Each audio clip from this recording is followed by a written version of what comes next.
Lately, I've been putting an effort into eating seasonally. It's better for the environment and I think encourages a healthier diet. I go to the store every other week, and before I go, I like to make a list of the 5 meals I'm going to make over the next 2 weeks so I can make a full grocery list.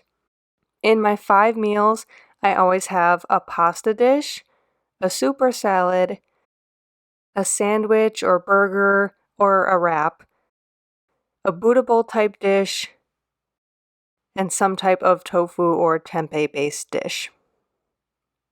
Since it's winter, I tried to make sure each of my recipes featured seasonal produce. So for the first recipe, I made this Alfredo pasta with kale. You could add any vegetable you like to a pasta dish like this one, but because kale is in season in the winter, that's what I used. Another way I used kale was actually in a breakfast recipe.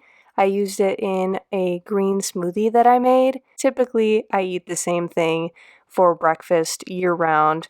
I'll just slightly change up some smoothies if I'm making those based on the fruits I want to have. Next, I went with one of my go-to winter meals that's based on one of my favorite vegetables, broccoli soup. Broccoli and cauliflower and just cruciferous veggies in general are really good picks for wintertime. For the third recipe, I made some bean burgers, which aren't really focused on seasonal produce, but these can be made really anytime, all year round, since they're made up of pantry staples like beans, onion, oats, and spices. The Buddha bowl I created starts with another pantry staple, quinoa.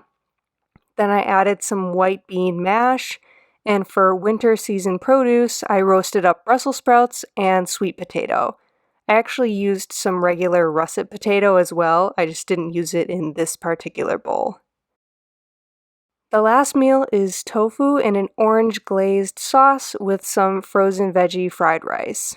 Not a ton of fruits are in season in the winter, except for citrus fruits like orange and grapefruit. So that completes my meals for these 2 weeks using winter seasonal produce.